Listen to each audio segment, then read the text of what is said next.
그럼에도 불구하고 그걸 논외로 하고 다양한 사회적 경제를 접하시는 걸 목적으로 하려고요. 네. 자, 그래서 진행을 해보겠습니다. 그래서 선생님들 이게 보시면 뭐가 보이세요? 박쥐도 보이고 흰 거에 초점을 두면 천사도 보이시죠? 정답은 뭘까요? 정답은 둘 다죠. 근데 그러면 정답이 둘 다니 장표를 왜 처음부터 보여드리냐 하면 제가 이제 여기 보시면 아시겠지만 엄청나게 많은 기업을 제가 다 공부해가지고 올린 거예요. 가본 데도 되게 많고요. 네. 제가 막 전국을 많이 다녀봤거든요. 근데 이 많은 거를 이제 제 딴에는 많이 전해드리려고 하는데 너무 많은 이야기를 듣다 보면 선생님들께서 초점을 가지고 이렇게 잘 하나라도 들으시려고 좀 애를 써주시면 더 명확하게 제가 애써서 준비한 자료가 선생님들한테 더 가치 있게 전달될 것 같아서 좀 보여드린 거고요. 그 다음에 이렇게 편하게, 예, 지금 아직 덜 편하신 것 같아요.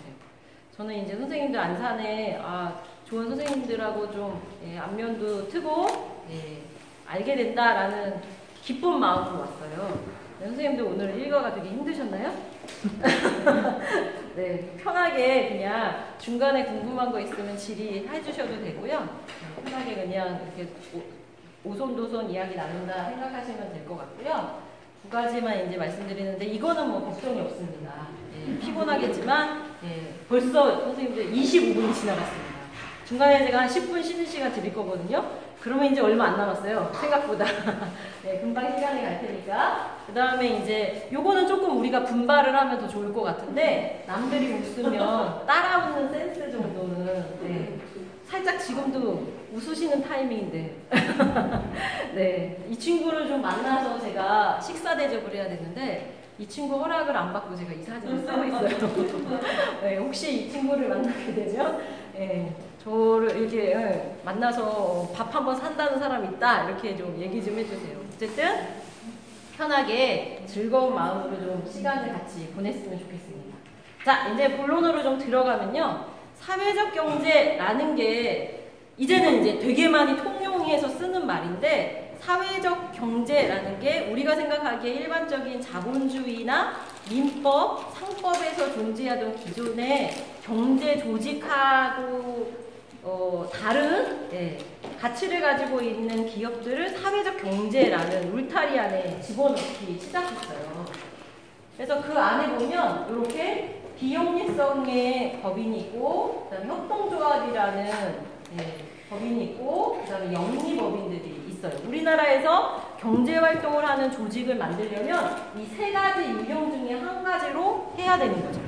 협동조합 기본법이 생기기 전에는 예전에는 영리법인, 비영리법인 두 개밖에 없었는데 법적 근거가 생기면서 협동조합이라는 방식으로 5명 이상이 협동조합 방식의 기업을 운영하겠다고 손들고 등기소에 등기 내고 사업자 등록증 내면 누구나 다 협동조합으로 회사를 조직을 운영하실 수가 있는 그런 법적 근거가 생긴 거죠.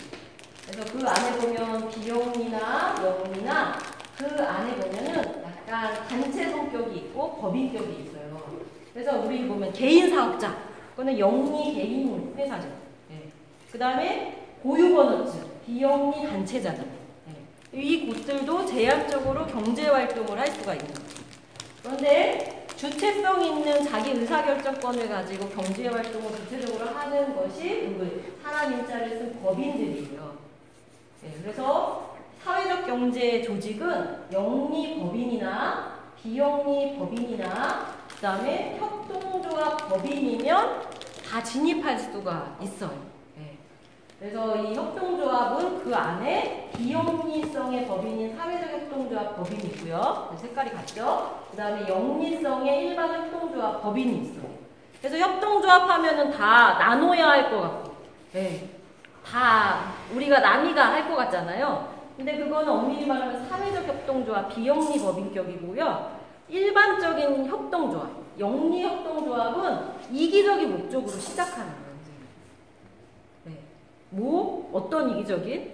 조합원 5명 이상의 이기적인 목적이 함께 맞아떨어지면 그냥 영리적인 방식으로 협동조합 방식으로 운영을 하면서 법인을 통해서 경제활동을 하실 수가 있어요.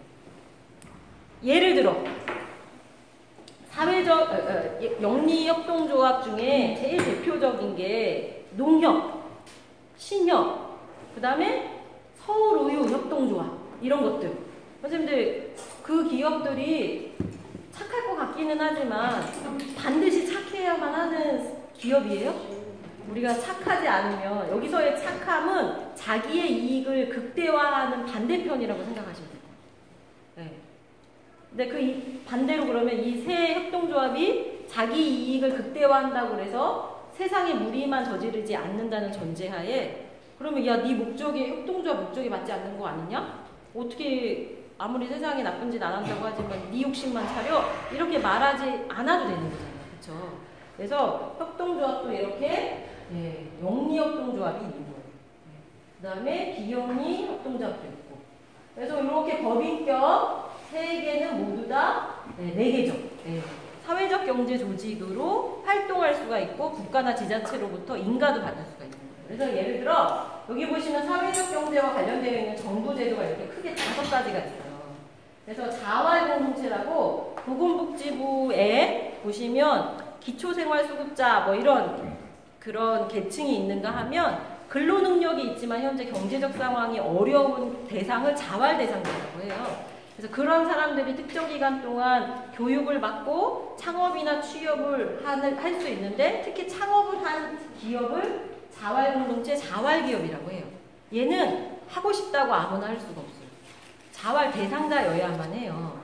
이것도 정부의 제도고요. 그 다음에 우리가 너무나 잘 알고 있는 사회적 기업이라는 건 고용노동부를 통해서 요 위에 4가지 법인격 중에 정부의 사회적 기업의 요건을 갖추면 누구나 지정을 받을 수가 있는 배지라고 생각하시면 돼요. 얘는 사회적 기업으로 무조건 태동해야 되는 게 아닌 거예요. 우선은 경제적 법인격을 득한 이후에 요건을 갖추고 정부의 인증을 받는 거예요. 근데 이 정부의 인증을 바로 가기가 여러 조건상 그러니까 예비 사회적 기업이라는 지자체나 정부 부처형 예비 사회적 기업이 있는 거예요. 이 인가 조건이 사회적 기업을 지향하고는 있지만 조금 약한 거죠. 얘도 라벨인 거예요. 그 다음에 이제 마을 기업이라고 해서 우리 마을의 문제를 마을의 자원으로 마을 사람들이 마을의 목적에 맞게 운영하는 기업을 마을 기업이라고 하잖아요. 그럼 마을 기업도 이 법인격을 갖춘 다음에 마을 기업에 해당되는 조건 하에 지원을 받는 거고 라벨을 받는 거죠. 그 다음에 우리도 또 이제 아무나 할 수 없는 농어촌 공동체 회사라는 걸 통해서 사회적 경제 활동을 할 수가 있어요. 그래서 이런 여러 가지 것들을 다 사회적 경제 기업, 사회적 경제 조직이라고 말한다.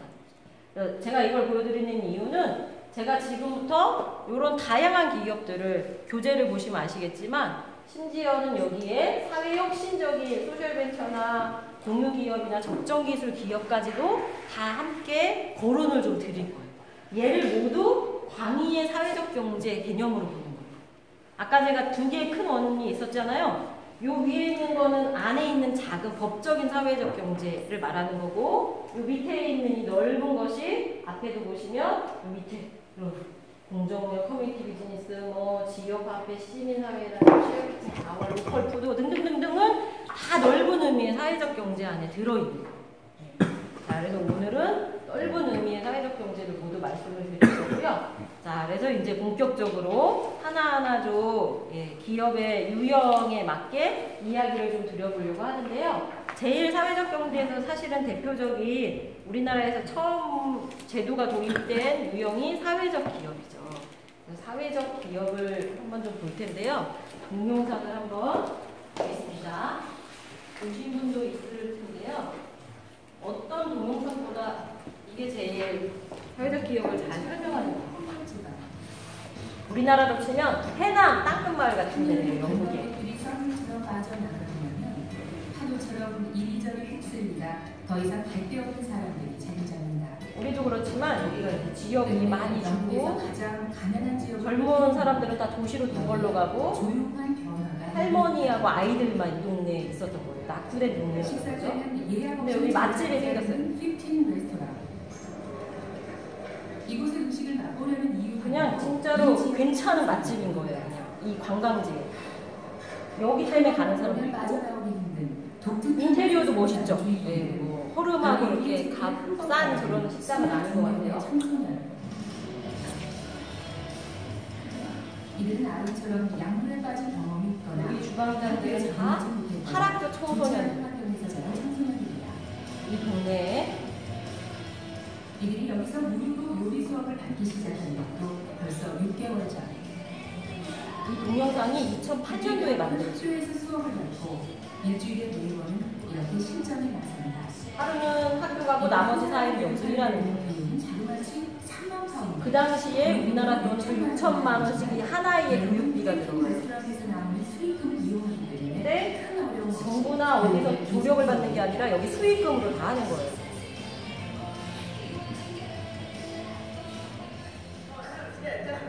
이래봬도 10대.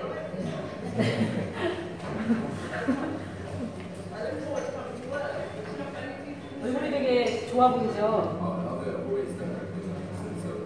요리사를 기르기보다 사회에 나갈 수 있는 직업 능력, 소양 능력 이런 게 더 목적이라고 해요. 다양한 문제를 가진 청소년들에게 요리를 가르침으로써 새로운 삶의 기회를 주는 15 레스토랑. 요리는 수단인 거죠. 청소년 문제 해결에 또 다른 시각을 던져준 이 아이디어는 영국의 천재 요리사로 통하는 제이미 올리버. 우리나라로 보시면 샘킹 같은 사람이에요. 엄청 세계 5대 셰프 안에 드는 사람인데요. 그는 지난 2002년 런던에서 시작한 15 레스토랑의 성공을 발판으로 학교 급식 혁명에 도전, 인스턴트 음식에 길들여진 학생들의 입맛을 바꿨고 이제 그는 요리를 통해 사회를 바꾸는 사회적 기업가를 통한다. 그의 정신을 이어받아 15 코널에서는 이 지역사회가 갖고 있는 여러 문제들을 함께 고민하는 중입니다. 코널, 해남위원회 같은 게 있는 거예요. We look after those kids. Some of whom would be in jail if they weren't working here. We employ 60 other people, which is good for the community. And nearly all the money we spend on food. 지역사회에서 로컬 푸드로 이제 식재료를 다 수급해서 지역 경제에 기여하고 신선한 음식을 고객한테 전달하기도 하고. 이처럼 사회 문제 해결이라는 목적을 이루기 위해 회사를 만들고 그 회사를 운영하면서 얻은 수익을 다시 사회 문제 해결에 투자해 지속 가능한 사회를 만들어가는 기업.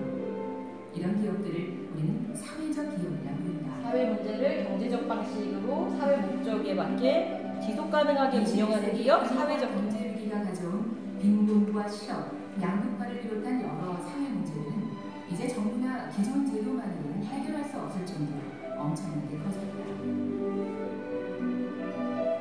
이 공백을 메우며 활약하기 시작한 것이 바로 사회적 기업. 공공서비스의 손길이 미치지 못하는 곳까지 진출해 다양한 활동들을 펼쳐나감으로써 천문학적으로 불어난 사회적 비용을 줄이고 사회의 그늘에 빛을 던져주고 있는 것이다.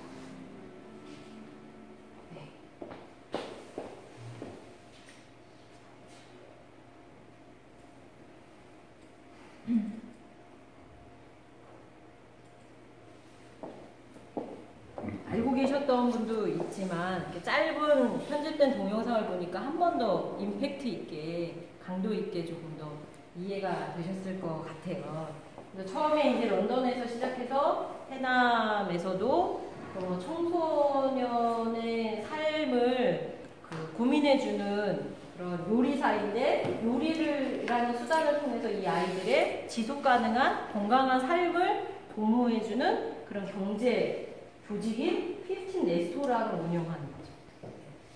그래서 명확하게 사회적 경제 조직은 해결하고 싶은 사회 문제가 있어요.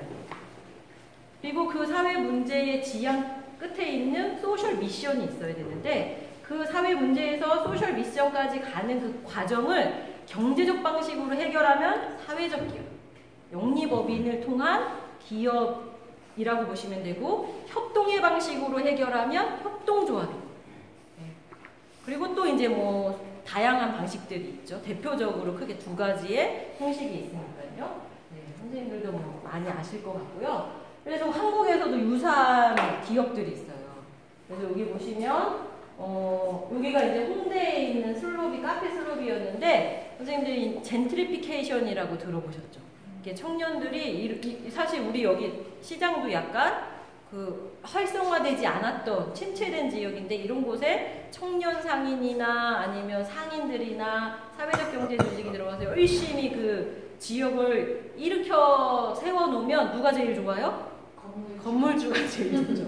그래서 상권이나 지역이 활성화되면 그거에 반대급부로 월세를 높이 올려가지고 쫓아내다시피까지는 아니어도 도저히 있을 수 없는, 여기도 그랬어요. 여기도 이게 이제 유기농 식단으로 그 현대 사회에 있는 사람들한테 건강한 집밥을 제공하는 게 목적이었어요. 그래서 여기 한 달치를 끊어놓고 밥을 먹기도 하고요. 딱 집에 백반 나오듯이 밥국, 반찬들 이렇게 나오는 거예요. 그런데 유기농으로 건강하게 만들다 보니 당연히 재료값이 비싸겠죠. 네. 근데 여기가 홍대예요, 홍대. 홍대니 또 얼마나 점점, 옛날에 이게 처음 생긴 게 한 6년, 7년 전인데 그때만 해도 홍대 임대료가 그나마 괜찮았는데 점점 지금 거기 핫 플레이스잖아요. 그쵸? 예. 왠지 저도 홍대에 가면 막 20대가 될 것 같고 막. 네. 그러다 보니까 이제 올해 여기 홍대 슬로비는 문을 닫았어요. 대신 여기 성북 도시락 슬로비가 있어요. 여기는 케이터링도 하고 도시락을 만들고, 그 다음에 제주도의 애월리에, 이제 저는 다 가봤는데 제주도 애월리에 제주에 있는 로컬 푸드를 가지고 제주에 있는 사람들하고 건강한 음식을 만들어 나누는 이런 곳이 있는데, 여기에서 요리를 하는 요리사가 메인 셰프가 있고요. 메인 셰프 옆에 함께 하는 셰프들이 여기 영 셰프라는 청소년들을 육성해서 이 슬로비라는 곳에서 주방에서 다양한 일을 함께 하고, 또는 그런 요식업 업체한테 취업을 시키게 하고, 뭐 이런 일들을 하는 필리핀 레스토랑이랑 유사한 그런 기업이 우리나라에도 있는 거죠. 그리고 또 여기 보시면 요 두 기업을 오요리라고 통칭을 하는데요. 그 안에 슬로비가 있는 거고, 또 진짜로 오요리 아시아라는 곳이 있는데, 여기는 여기 보세요. 여기가 오요리 아시아 멤버들인데요. 초창기 멤버들인데, 여기 보면 한국 여성분 이분이 이지의 CEO 사장이시고 사회적 기업가이시고, 한국분인 것 같은데 이분 좀 외국분으로 보이시나요? 네. 가까이 집중해서 보시면, 이렇게 보시면 네, 외국분이신데, 다문화 여성들이 사실은 그 자기 해당 국가에서는 다 유능하거나 좀 기반도 있거나 하신 분들도 한국에 많이 오시잖아요. 그래서 다문화 여성들도 한국에 많이 있는데, 한국에서 이분들의 입지를 다지는데 요 오요리 아시아라고 해서 이 해외에서 오신 분들의 요리를 한국화해가지고 맛있는 식단을 제공하는 그런 식당이에요. 성수 홍대 근처에 있어요. 저도 여기도 가봤는데 엄청 맛있어요. 근데 대신 요리값이 막 기가 막히게 싸다? 그렇진 않고 일반 가격이에요. 10,000원 이하로는 먹을 수 있는 게 없어요. 근데 일반 시장에서 경쟁을 같이 하는 거죠. 그래서 그렇게 하면서 벌어들인 수익금으로 그냥 이분들이 급여만 주는 게 아니라 다문화 여성들의 뭐 아이 돌봄, 뭐 이런 것들, 다양한 다문화 여성의 현실적인 사회 문제들을 하나씩 자기 수익으로 해결을 해나가는 곳인데, 저는 이제 여기가 고무적인 것 중에 하나가 뭐냐면, 우리나라 사회적 기업 중에 그 몇 안 되는 해외에 진출한 사회적 기업이에요. 그래서 여기 보시면 오요리, 네팔, 타일랜드 이런 곳에 요 오요리 아시아의 브랜드를 가지고 현지에 있는 여성을 채용을 해가지고 거기서 지금 레스토랑을 하고 있어요. 현지에 이제 저소득이나 여러 곤란을 겪고 있는 여성들이나 사람들을 채용을 해서 같이 식당이라는 수단을 통해서 개인의 삶이나 지역의 지속 가능성을, 소셜 미션을 이루어 나가고 있는 기업인 거죠. 네. 제가 이제 계속 유사한 패턴으로 설명을 드리죠. 근데 이 제이미 올리버라는 이 사람이 필리핀 레스토랑만 한 게 아니라요. 이 사람은 본의 아니게 사회 혁신가인 것 같아요. 또 뭘 했냐면 레시피즈라는 식당을 했어요. 레시피즈라는 식당은 이게 이제 정경인데 애석하게 이 식당은 작년 연말 12월에 문을 닫았어요. 아마도 제가 보기에 이제 이 제이미 올리버가 페이지 3, 15 레스토랑이 페이지 1, 그다음에 레시피즈가 페이지 2, 네, 페이지 3로 진화하기 위하여 이제 좀 정리를 한 것 같은데요. 여기 보시면은 이게 일반 식당 같진 않잖아요. 어때 보이세요? 얘가 요 문을 들어가면 이런 데가 나오는 거예요. 이런 데가. 여기는 약간 패밀리 레스토랑 같기는 한데 다 치마를 두르고 있어. 여기도 뭘까요? 근데 막 팔기도 하고. 네. 이름에서 있어요. 이름에서 힌트가. 레시피. 뭐냐면 우리가 이제 선생님들 요새 편의점에 최고의 효자 품목이 뭐예요? 편의점 매출. 도시락. 네. 도시락이 간편식이나 혼밥족. 막 이런 사람들이 그다음 아니면 경제적 상황이 어렵고 막 이런 사람들이 많이 늘어나다 보니까 도시락이라는 걸 통해서 자기의 한 끼 끼니를 해결하는 사람들이 의외로 많잖아요. 근데 이제 이 사람은 요리가 자기 수단이니까 그런 것들이 더 체감이 잘 되나 본데 그걸로 그냥 끝나는 게 아니라 건강한 먹거리가 안 되겠구나로 끝나는 게 아니라 혼자 밥을 먹으면 2차적으로 일어나는 사회 문제가 있어요. 건강이 좀 이렇게 자기가 먹고 싶거나 아니면 간편식들은 대부분 약간 신선도가 떨어질 수 있다. 건강이 안 좋아진다. 라는 거를 배제하고 어떤 문제가 있을 수 있을까요? 안 먹거나 많이 먹거나. 네. 어쨌든 건강 문제잖아요. 그렇죠? 그렇죠. 이게 혼자 밥을 먹거나 대충 먹거나 하다 보면 건강도 문제가 돼서 지역사회에 부담이 되기도 하지만요. 뭐가 2차적으로 일어나냐면 관계 형성이 되게 단조로워져요. 근데 저도 이제 제가 이래봬도요 선생님들 막 요리를 좀 배웠어요. 근데 제가 요리를 배우고 특히 제빵을 배우고 나서 빵을 끊었어요. 빵이 누가 사놓은 게 있으면 못 참고 먹어요. 하지만 제 손으로 빵을 사서 먹지는 않아요. 특히 뭐 빠 어쩌고 저쩌고 뭐 뜨 어쩌고 저쩌고 이런 데서는 안 사 먹는데 왜 그러냐면 제가 요리를 해보니까요 이렇게 많이 들어가 설탕이 근데 빵을 만드는데 안 달. 그럼 도대체 우리 집 앞에 있는 그 가게에서 만든 그 빵은 뭘 넣은 거야? 얼마나 넣은 거야? 이렇게 되면서 이제 건강을 스스로 요리를 해보면 깨우쳐지는 것도 있지만 또 어때요? 식구라는 게 밥을 같이 먹는 사람이 식구라면서요. 피를 나눈 사람보다. 네. 근데 밥을 같이 나눈 사람들이 있다는 건 그 사람의 최소한의 사회적 안전망이 되어주는 거잖아요. 그쵸? 네. 그런데 밥을 그렇게 만들어 먹지 않다 보면 간편해지니까 자꾸 혼자 먹게 되고 관계가 단절되다 보니까 사회적으로 여러 가지로 야기되는 문제들도 많고 건강도 당연히 좀 덜 신경 쓰게 될 거고 이런 것들을 통해서 어떻게 하냐면 예전에 이제 얘가 작년까지 어땠냐면 홈페이지가 있어요. 그리고 제가 식당 예약하듯이 홈페이지에 들어가서 예를 들어 이제 크리스마스가 얼마 안 남았잖아요. 그쵸? 크리스마스 때 생뚱맞지만 삼계탕을 만들어 친구 3명을 초대하여 저까지 4명이 우리 집에서 밥을 먹겠다. 근데 우리 집에는 삼계탕을 할 재료나 조리도구 같은 게 없는 거예요. 그럼 어떻게 해요? 레시피즈에 삼계탕 4인분 12월 24일 12시에 방문을 예약하고 인터넷상에서 결제를 해요. 그리고 해당되는 시간에 레시피즈 그 매장에 가잖아요? 그러면 요 안에 보시면 누구는 요 안에 있고 누구는 밖에 있죠? 요게 메인 셰프들, 이 식당의 메인 셰프. 그 다음에 요 밖에는 식당 손님이에요. 그래서 요 사람이 그 예약 조건에 맞게 조리도구며 레시피며 재료를 미리 싹 세팅해놔요. 그리고 같이 와서 가르쳐드리는 거예요. 가르치면서 요리를 같이 해요. 삼계탕 4인분을 만들어 테이크아웃. 여기 보시면 테이블이 없죠? 네, 테이블이 없어요. 싸가는 거예요. 그래서 당신 집에 가서 아니면 당신이 원하는 장소에 가서 나눠 드세요. 이렇게 되는 거예요.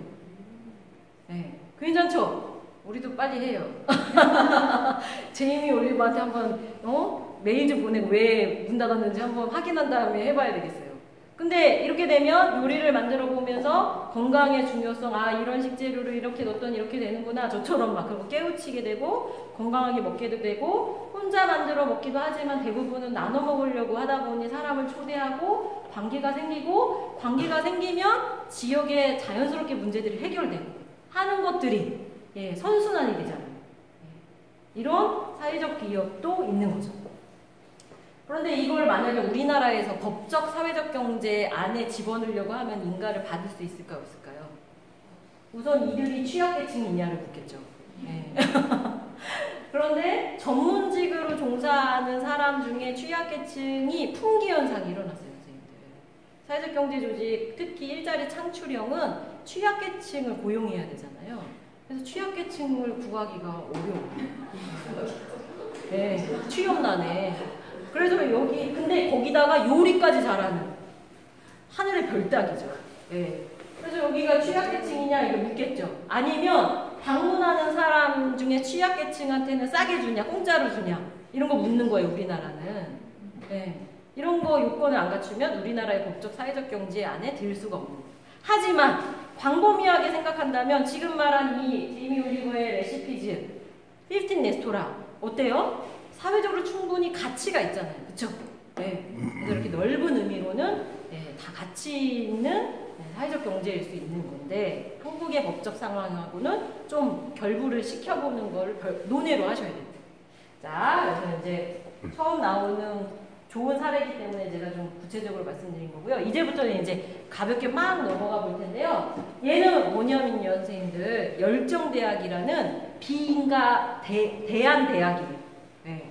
뭐냐면 우리가 이제 저도 대학에서 강의를 하지만요, 누군가 커리큘럼을 쫙 짜놨는데 그 중에 듣고 싶은 것도 있고 안 듣고 싶은 것도 있고 좋은 것도 있고 나쁜 것도 있고 좋은 교수님도 있고 나쁜 교수님도 있고 막 이렇잖아요.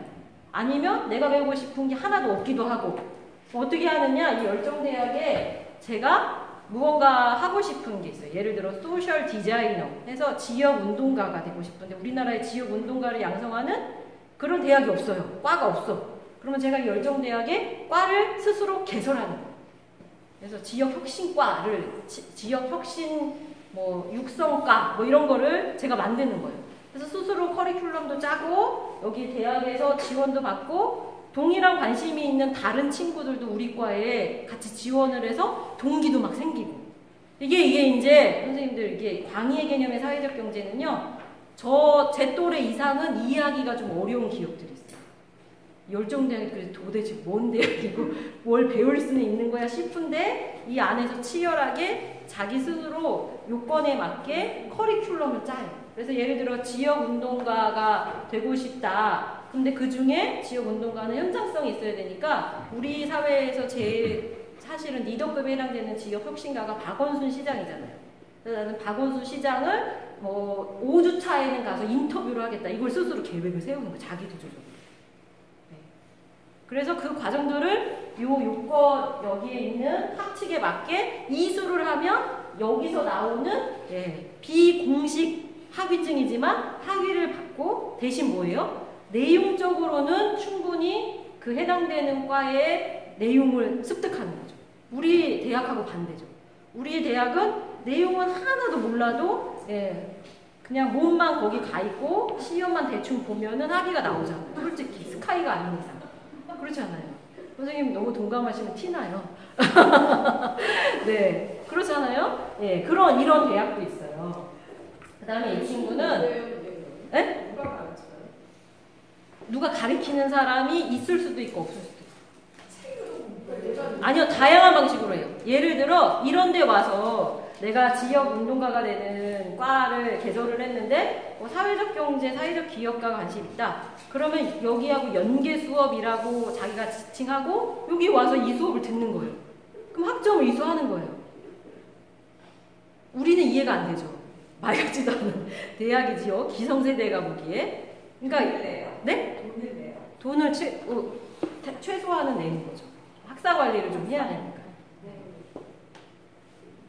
자녀분 보내시게요? 학비가 비싸지 않을까? 선생님이 가시게요? 우리가 다 같이 가서 과를 하나 만들죠. 네, 그런 대학도 있고, 이 친구는요, 지금 이제 우리 조수 떡볶이하고 쌍두마차인 국대 떡볶이. 얘 이 사회 이사인데, 이 사람이 하고 있는 회사 이름이 주식회사 생생농업유통이에요. 처음에는 지리산 친환경 농산물 유통이라는 걸로 시작을 했는데, 25살 때. 네. 근데 이 기업이 연매출이 40억이에요. 그리고 그 능력을 인정받아 국대 떡볶이의 사회이사로 스카웃이 됐어요. 그럼 이 친구는 도대체 무슨 사회혁신을 일으켰느냐? 이 친구는 뭘 했냐면 우연히 이제 농가를 알게 된 거예요. 근데 너무 재밌는 게 농가에서는 판로가 없거나 너무 헐값이셔서 밭을 갈아엎는데 우리는 맨날 비싸게 먹어. 배추. 막 우리 뉴스에서 밭 갈아엎는 거 보면 나한테 연락하면 우리 동네 사람 한 20명 데리고 가갖고 그거 캐올 텐데 맞아 너무 아깝다. 왜 우리 집에 오는 배추는 맨날 한 포에 뭐 몇천 원 막 10,000원 할까 싶잖아요. 그게 왜 그래요 선생님? 중간 유통업자의 조작에 의하여 예, 소비자나 생산자 모두 행복하지 않는 그런 농산물 유통인 거잖아요. 그 중에 최고봉이 그 상추래요. 상추는 비가 좀 오거나 물이 묻으면 녹고 예. 그래서 시가의 가격의 등폭이 되게 심하대요. 쌀 땐 너무 싸고 비쌀 땐 너무 비싸대요. 근데 이 친구가 어떤 혁신을 했느냐? 상추라는 품목 하나에 1년 물동량을 계산합니다. 그래서 제일 쌀 때 판매량 곱하고 그럼 얼마? 제일 비쌀 때 판매량 곱하면 얼마가 나오잖아요. 그럼 1년에 몇 박스가 팔리고 총 유통비용, 그러니까 판매 비용으로 얼마가 온다. 그런데 생산자는 얼마를 받고 넘기고 소비자는 얼마에 받고 산다. 그럼 중간은 다 유통마진이잖아요. 그거를 딱 전문용어 나올 뻔했어요. 갠생이. 딱 잘라가지고 어떻게 했냐? 그 유통마진의 일정 부분을 생산자한테 개런티를 해준 거예요. 농부 사장님, 이 상추 이제 앞으로 저랑 계약을 해서 납품을 하시면 한 상자에 고정적으로 8,000원에 수매하겠습니다. 얼마 생산하실 수 있어요. 그 다음에 이제 소비자에 해당되는, 그렇다고 이제 B2C라고 해서 개인을 상대로 하는 게 아니라 어딜 가냐 하면 상추를 제일 많이 쓰는 곳이 어디예요? 고깃집이나 음식점이잖아요. 거기 가가지고 이제 사장님 이렇게 하면은 평균 총 얼마에 1년 상추비가 들었는데 그것의 일정 부분을 이렇게 낮춰서 제가 고정 가격으로 납품해 드릴게요. 대신 저희랑만 거래하세요. 그래서 자기 마진을 생산자한테 일부 띄워주고 소비자한테 일부 띄워주고 그렇게 해서 연매출이 40. 품목도 더 늘어나는 거죠. 네. 이것도 사회 문제 해결했잖아요. 그렇죠? 네. 사회의 목적을 실현하고 있잖아요. 기업의 방식으로. 네. 이런 멋진 청년이 있는 거죠. 같은 사람이에요. 이게 최신 모습이에요. 이게 25살 때 모습이고 제가 이 사진만 가지고 다니다 보니까 나이가 너무 들은 거예요, 이제. 그래가지고 업데이트하고 회사 이름도 그 사이에 바뀌었더라고요. 네. 이게 사례 강의를 하면 안 좋은 게 선생님, 사례 기업은 생명체잖아요. 있다가 없었다 막 이러다 보니까 업데이트를 신경 써서 해야 돼. 추적 조사를 하다 보니, 네. 네. 어쨌든 자세히 보면 같은 사람이에요. 네. 네. 네. 이런 멋진 청년이 있어요. 그 다음에 이제 이렇게 문화로 놀이짝이라고 해서 서울에서 주로 활동하는데 폐가구를 가져다가 다시 리폼이나 업사이클, 리사이클링 해가지고 새로운 가구를 만들어서 예, 아직도 있어요. 예.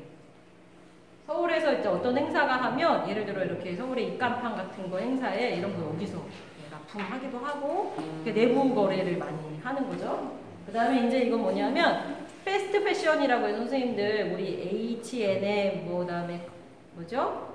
우리 저기 마트에 많이 들어와 있는 유니클로 뭐 이런 거 보면 자라 이런 게 보면 선생님 총 생산된 옷의 몇 프로가 팔리면 기업이 유지되는 줄 아세요?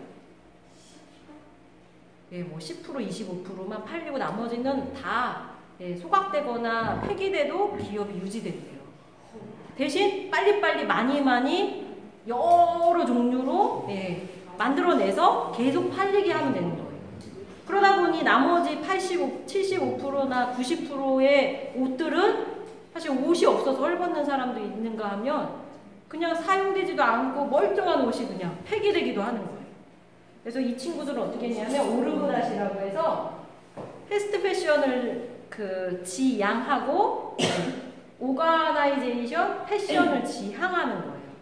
그래서 재료부터 그다음에 여기 의류회사에서 일하는 디자이너의 삶까지도 노동의 강도 막 이런 것도 고민을 하면서 여러 가지 패션 제품들을 만들어내고 있는 그런 오르그닷이라는 것도 있고, 그 다음에 이제 이효리 씨의 웨딩을 대행하면서 되게 유명해진 1세대 사회적 기업인데 대지의 바느질이라고, 여기는 인가받은 곳인데 여기는 뭐냐면 웨딩도 소비적이잖아요.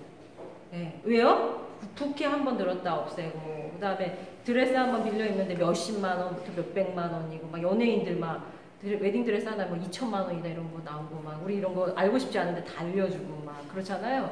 그 다음에 이렇게 꽃길 해가지고선 여기 막 화해를 장식해 놓는데 결혼식 한 번 하고 나면 뒷사람이 예식을 하든 말든 또 걷어내고 또 갖다 놓고 막 이런 것들. 그 다음에 결혼식장에 갔는데 주례 아저씨가 너무 길게 주례를 하고 짜증나고 식당에 갔다 올까? 막 사진 찍을 수 있을까? 막 이런 생각해야 되고 막 이런 것들에 대한 회의를 느끼면서 이 웨딩이 너무 소비적이다. 그래서 어떻게 하느냐 하면 여기는 부케도 화분이나 생화 정도 들고 여기 꽃길도 화분. 그래서 웨딩이 끝나고 가면 그걸 화분을 다 들고 가는 거예요. 예. 그 다음에 신부의 옷도 그냥 정말로 정통 웨딩 드레스가 아니라 다소 이제 조작을 하면 일상복으로 트랜스포머가 되는 거예요. 예, 이렇게 소비적이지 않는 웨딩을, 스몰 웨딩을 하는 대안적 웨딩 업체가 대지의 바느질이에요. 네, 이런 것도 있고. 그 다음에 이제 아까 힐튼 레스토랑 동영상에도 나왔지만, 여기 보시면 우리 이제 안산이나 성남만 해도 지하철은 있지만 이런 분들을 많이 볼 수 없는데, 서울의 지하철에 가다 보면 이렇게 빨간 쪽에 빅 이슈 이렇게 크게 써놓고, 이분은 인상이 너무 좋은 거예요. 무표정한 얼굴로 잡지 들고 있거나 그냥 여기 커리어에 그냥 쌓여있는 상태로 사든지 말든지 막 이런 표정으로 서 있는 분들이 있는데, 이분들이 노숙인 분들이에요. 빅이슈 코리아라는 곳에서 하는 건데, 빅이슈 재단이 글로벌리한 비영리 재단이에요. 그래서 여기서 어떻게 했느냐, 재단의 기금을 이제 펀드를 만들었겠죠? 그래서 만든 걸 가지고 노숙인의 경제활동 재진입, 경제 자립을 지원해주는 프로그램으로 잡지를 만들어요. 그래서 이 잡지가 판매가가 올해는 어떤지 모르는데 작년까지 5,000원이었어요. 그러면 이 아저씨한테 처음에 5건은 공짜로 드려요. 아저씨 이거 팔아오시면 2,500원, 50%는 아저씨 임금이에요. 이렇게 말씀을 드려요. 그러면 이제 팔아오기도 하고 안 팔아오기도 하고 몇 번을 찾아가겠죠. 아저씨 이러지 마시고 한번 나오셔요. 몇 번을 하다 보면 들어갔다 나갔다 들어갔다 하다 보면 이제 이분이 어느 순간에 잡지를 다 팔게 될 거 아니에요. 그러면 그 다 팔게 된 걸 가지고 뭐 술도 사 먹겠지만 또 어느 시점이 되면 돈을 좀 모아올 거 아니에요. 그러면 이제 그 돈으로 직접 잡지를 2,500원에 사가게 해요. 그래서 5,000원에 팔게 해요. 그러면 2,500원의 마진이라는 경험을 하잖아요. 경제활동을, 패턴을 익숙하게 훈련시키는 거예요. 그래서 그 돈으로 경제적으로도 다시 재진입하고 돈도 모으고 다시 삶을 설계해 볼 수 있는 마중물 역할을 하는데, 그럼 이 잡지는 5,000원의 가격으로 어떻게 되느냐, 여기 최소한의 잡지를 만드는 인력만 유급 근로자고 나머지 여기 특히 잡지에 나오는 이런 유명인들은 다 셀럽이에요. 무료로 인터뷰를 해주는 거예요. 그래서 원가를 낮추는 거죠. 그래서 사회적 경제 기업은 선생님들 사회 문제를 사회적 미션을 바라고 경제적 방식으로 해결해야 되는데, 기존에 있는 사회 문제를 단순한 방식으로는 당연히 많은 똑똑한 사람이 저 말고도 있는데 해결하려고 했지만 잘 안 될 거 아니에요. 그건 그렇게 쉽게 해결되는 건 사회 문제가 아닐 거 아니에요. 그래서 사회적 기업은 사회 혁신성이 있어요. 이 빅이슈 코리아 같은 경우에는 뭐가 혁신성이에요? 여기 이 셀럽들의 내용들을 가치를 통하여, 그걸 코즈 마케팅이라고 하거든요. 착한 마케팅을 통하여 이 셀럽들한테 무료로 이 잡지에 실리거나 인터뷰를 해주게 하는 게 어떻게 보면 혁신인 거죠. 자, 이런 것도 있고, 그 다음에 이제 같이 노숙인을 담당하는 그런 기업인데, 박찬재 씨라는 분이 저랑 같이 아까 말한 5년 전에 사회적 기업가 아카데미에서 만났던 청년이에요.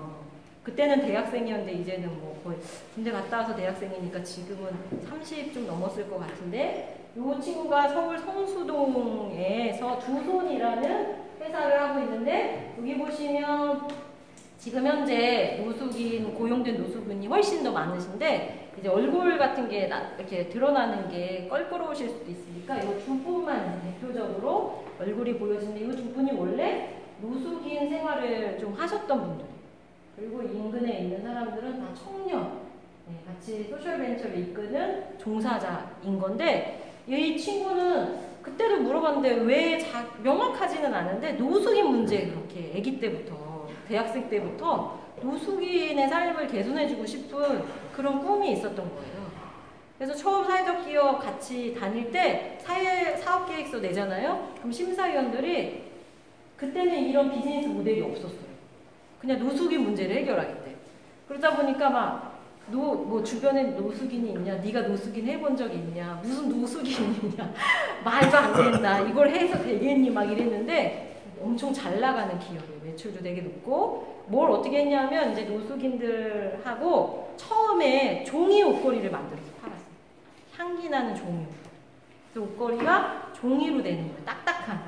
딱딱한 종이로 옷걸이를 만들었는데 SK의 프로보노라고 하죠. 사회공헌 활동으로 SK에 종사하고 있는 디자이너한테 디자인을 무료로 받아서 종이 옷걸이를 노숙인 분들한테 조립을 시키는 거예요. 이 친구들이 뭐 하냐? 디자이너도 있고요. 여기 이제 제조나 막 이런 거 가서 원자재 수입하고 막 구매하고 막 이래야 되잖아요. 노숙인 분들이 그것까지 바로 하기는 어려우니까 그런 것들을 이제 이런 직원들이 하고요. 이 노숙인 분들이 처음에 할 수 있는 단순한 일부터 일자리를 일부러 만들어주는 거예요. 그래서 종이 옷걸이의 디자인은 그 사회공헌을 받았고 재료미 뭐니 막 이런 것들은 이 청년들이 수급을 하면 처음에는 이 친구 혼자 그 다음에 몇 년 동안은 2명이서 하다가 지금은 직원이 몇십 명이 됐어요. 근데 종이 옷걸이를 조립해서 여기도 마찬가지죠. 코즈 마케팅으로 기업이나 이런 곳에 납품을 하다가 뭘 만들었냐면 여기서 이제 드디어 실용신안 특허를 내기 시작하는데 그것도 이제 같이 그 사회공헌 온 전문가하고 이야기를 나누다가 뭘 만들었냐면 선생님 여기 자녀분 중고등학생 아이 있는 분들은 좀 아실 텐데 얼굴이 있는 종이 옷걸이. 그래서 막 나중에는 작년에는 엘사 종이 옷걸이 만들어요. 네. 그래서 옷걸이인데요, 선생님. 옷걸이인데 얼굴이 달려있는 거야. 그리고 옷고리는 얼굴 위에 있는 거예요. 그래서 교복을 딱, 제가 김우빈 팔레트를 좋아하거든요. 김우빈도 거기서 이제 나왔었는데, 김우빈 얼굴이 있는 이렇게 어깨까지 나오는 옷걸이에요. 꼭지는 요 위에 있고. 그러면 교복을 딱 걸면 어때요? 김우빈이 우리 방에 있는 거예요. 그런 종이 옷걸이를 만들어서 납품을 하고, 그런 것들을 기업에서 그 착한 마케팅으로 구매를 해주고 이러면서 지금 또 뭘 만들었냐면 종이 모자 거리를 만든 거예요. 그래서 연예인들 얼굴로 이렇게 십자 모양으로 딱 이렇게 세워놓을 수 있는데 모자를 딱 씌울 수 있는 그런 모자 옷걸이를 또 만들었어요. 또 실용신안을 냈대요. 그러면서 이제 매출이 늘어나면서 종이 옷걸이는 제조 물품이잖아요. 그러다 보니까 어때요? 재고가 있어야 되고 생산을 해야 되잖아요. 그러다 보니까 이제 창고가 있었어요. 자기네들도 납품이 들어오면 주문 생산만 할 수도 있지만 만들어도 놔야 되니까. 그러다 보니까 이제 창고를 돌리는 경험을 모 기업에서, 일반 기업에서 야, 우리가 쇼핑몰 회사인데 어차피 우리도 물류 창고가 필요하거든? 우리 물류 창고 여기에 있는 분들하고 니네 청년들이 한번 운영해 봐! 이러면서 기회를 제공해서 지금은 크게 두 가지 사업 영역이 있는데 하나는 종이 옷걸이나 그 다음에 이제 여성 노숙인들이 되려 또 일할 곳이 없대요. 그래서 여성 노숙인들의 일거리 때문에 또 뭘 했냐면 컵홀더를 엔젤리너스 커피나 유니클로랑 협력을 맺어요. 사회공헌. 그래서 엔젤리너스 커피나 유니클로에서 청바지 원단 짜투리를 가져다가 여자 노숙인 분들이 제공인지를 해가지고 엔젤리너스 커피에서 판매하는 컵홀더를 만들어요. 그래서 엔젤리너스 커피집에 가보면 청 제품이나 헝겊으로 유니클로 로고가 붙어있는 컵홀더를 파는 거 이 회사에서 여성 노숙인이 만든 거예요. 그렇게 제조 물품이 있고 그 다음에 하나는 그런 것들을 유통하는 그 물류창고를 대행해주는 일을 하는데 이 물류창고를 잘 운영을 했나 봐요. 그래서 그게 계기가 돼서 지금은 이 업체를 통하는 물류 대행 그 소싱을 의뢰한 업체가 몇십 개. 그래서 매출이 어마어마하죠. 종사자도 되게 많고 이런 것도 있어요. 그래서 노숙인한테 일자리를 통해서 더 나은 삶을 고민할 수 있는 계기를 이 청년이 만들고 있는 거죠. 그리고 이 나머지 청년들도 뭐 삼성인이 대기업에 다니는 것보다 급여가 높진 않겠지만 이런 거 여기서 이제 경제 활동을 하는 거죠. 이런 것들도 있어요. 지금 현재 업데이트 오늘자에 직원도 늘어나고 훨씬 표정이 밝아진 거 보니까 비즈니스가 잘 되나 봐요. 요거랑은 좀 다르죠. 요거는 여기 아직 아저씨가 안 웃었어. 근데 여기는 활짝 여기 웃으시네요. 그렇죠? 여기 이분도 표정이 훨씬 부드러워지셨고, 그렇죠? 네. 지금 엄청 잘 운영이 되고 있고 얼마 전에 이제 이 친구가 이제 대한민국 청년 대상 막 이런 것도 받는 친구예요. 그래서 방송에도 많이 이제 나오게 되고 선순환의 고리를 가는 거죠. 이런 기업도 있어요. 그다음에 이것도 1세대 기업인데 지적 장애인들과 함께 호텔 주방장이 제공한 레시피를 가지고 시장에서 전혀 풀리지 않는 유기농 이런 쿠키나 이런 제빵을 만들어서 유통을 하는 회사가 위켄쿠키라고 있어요. 그래서 사회적 경제에서 초창기에 무언가 행사를 한다 그러면 우리나라 택배가 잘 돼 있잖아요. 다 여기 의뢰해가지고서는 미리 받는 거죠. 네, 그래서 내부 거리가 엄청 활발한 곳이고요. 자, 요거는 쉬는 시간 갖고 다시 한번 말씀을 드리도록 할게요. 10분 쉬고 20분부터 내일 아침 8시에 출근할 때까지 해도 다 못할 수도 있어요. 그래서 이제 지금부터는 가볍게 이제 툭툭 넘어갈 텐데 사실 이 베어 베터는 되게 우리같이 중년 전후로 또는 청년한테 사회에 있는 제도를 이용하면서 다소 안정적으로 사회적 경제에 진입하는 되게 좋은 사례인 것 같은데 여기도 뭐 하는 데냐면요. 이런 거 만드는 데요. 인쇄물. 그다음에 요새 화랑도 하고 커피도 팔고 막 이래요. 배달도 하고.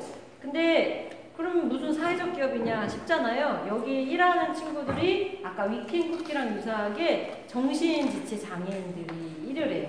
특히 발달장애인들이. 또 어떻게 하냐면 이 발달장애인들이 트레이닝 되기는 어려운데 숙련이 되면 일반인인 우리보다 엄청 더 정확하게 FM대로 일을 그냥 농땡이 안 치고 하는 거예요. 그래서 그 트레이닝 될 때까지 봐워주는 거죠. 네. 그런데 그냥 무한정 봐워줄 수가 없잖아요. 왜요? 자본주의에서는 시간을 보낸다는 건 곧 비용이 지불된다는 거예요. 자본이 없으면 사실은 그냥 일반 자본주의에서 기업을 운영하기가 어렵잖아요. 여기는 어떻게 그걸 해결했느냐. 물론 여기에 있는 공동대표인데 대표들이 우리나라의 되게 유명한 인터넷 기업의 CEO 출신이긴 해서 자기 돈이 많기도 하지만 그 돈은 그냥 처음에 마중물로 좀 쓴 거고 보시면요. 선생님 나중에 제가 여기에 인터넷에서 동영상을 볼 수 있는 사이트 주소를 써놨거든요. 두 번째 페이지에 보면 여기 SBS 특집 다큐멘터리 303만 원에 만드는 더 나은 세상이 요 얘기예요. 이 회사 이름이 베어베터예요. 곰 같은 자기 발달지체, 정신지체 친구들은 곰이라고 생각한 거예요. 근데 요 기업이 그러면 어떤 혁신을 했느냐 하면 우리나라에 여기 303만 원이라는 게 뭐냐면 303만 원의 매출을 일으키면 해당되는 장애인 한 명을 고용할 수가 있대요. 근데 이 303만 원의 매출을 어떻게 일으키느냐? 일반 시장에 가서 여기 사회적 경제 지원센터니까 여기 인쇄물 무리하게 맡기세요 뭐 이렇게 하는 게 아니라 어떤 제도를 이용하냐면 우리나라는 일정 규모 이상의 기업은 반드시 장애인을 고용하게 되죠. 장애인 고용 촉진법 있잖아요. 근데 만약에 일정 규모 이상의 장애인 고용 촉진 대상 기업이 장애인을 채용하지 않으면 벌금을 내요. 그런데 그걸 우회하는 또 제도가 있어요. 뭐냐면 장애인 생산품을 해당되는 금액만큼 사주면 고용한 걸로 인정해줘. 옛날부터 있던 고용제도. 근데 이 사람들이 그 제도를 알고 어떻게 했느냐? 이 베어베터는 장애인 기업이에요. 장애인 사업자예요. 그래서 예를 들어 회계법인 같은 곳에는 전문직이기 때문에 장애인을 고용하고 싶어도 못하잖아요. 그런데 맨날 벌금을 내고 있었던 거예요. 그런데 여기서 만든 화한이나 그다음에 여기 명함이나 브루셔 인쇄나 뭐 이런 것들 여기에 의뢰를 하면 어떻게 돼요? 장애인을 고용한 걸로 인정을 받아요. 그러니까 자기네들이 기본적으로 어디를 상대를 하더라도 소비해야 했던 그런 비용을 이쪽 기업에 몰아주는 거죠. 그래서 여기서 뭘 하느냐? 인쇄물도 만들고요. 그 다음에 화환이나 화분도 팔거나 배달해요. 그 다음에 또 뭘 하느냐? 커피를 팔아요. 원두를 로스팅해서. 그래서 이 많은 품목을 하고 있어요. 그러면 제가 만약에 회계법인 대표예요. 우리 회사에 커피 원두도 필요하고 인쇄물 맡길 것도 있고 그 다음에 회계법인을 하다 보면 화분, 요새는 김영란법 때문에 좀 어렵긴 하겠지만 화분도 보내고 조화도 보내고 해야 돼. 그럼 요 기업에 다 몰아주는 거예요. 그러면 303만 원이 되면 장애인 한 명이 고용이 돼. 괜찮죠? 근데 이미 있는 제도. 이런 제도를 이용해서 기업의 지속 가능성을 담보하는 이 동영상은 한번 꼭 들어가서 보셨으면 해요. 이거는 같이 보지는 않을게요. 나는 이제 SK가 초창기에 사회공헌적으로 막 육성해줬던 행복도시락이 온 전국에 퍼져 있는데 지금은 더 이상 SK가 뭐 도와주는 건 없대요. 처음에 이제 설비나 이런 거를 도와주는데 요 식재료도 좋은 거지만 여기서 근무하시는 분들이 대부분 자활 대상자들이나 취약계층 분들이 많아요. 그래서 선생님들 되려 이제 사회적 기업을 내가 딱 그 결사를 하고 그다음에 딱 마음을 먹고 시작을 하시면 아이러니하게도 두 개의 경쟁 업체를 만나요. 어딜까요? 하나가 자활 출신 기업, 또 하나는 사회복지에서 발달한 기업. 이 두 군데가 아이러니하게도 경쟁이에요. 왜요? 이 두 기업은 다 사회적 취약계층을 대상으로 고용을 하거나 사회적 취약계층한테 서비스를 하잖아요. 그게 우리나라에서 말하는 사회적 기업 인가 조건이에요. 그래서 더 사실은 혁신의 방법을 막 엄청 머리를 써야지 되는 거예요. 왜냐면 자활기업이나 사회복지 출신의 기업이 이미 업력이 엄청 오래됐어요. 자, 이런 행복도시락도 성남에 저희도 있는데 성남 행복도시락도 자활기업이에요. 그런 거죠. 그 다음에 이거 매장인 아이팩이라고 제가 또 이게 전문 용어 배웠잖아요. 이렇게 보시면 선생님 우리가 포장 어떻게 선물 같은 거 받으면 상자가 이쁜 포장지나 헝겊 같은 거로 쌓여 있죠. 이걸 전문 용어로 싸바리라고 하는데 싸바리. 싸바리 한 개 얼마. 요거를 이제 탈북자들하고 하는 기업이에요. 이 매장이.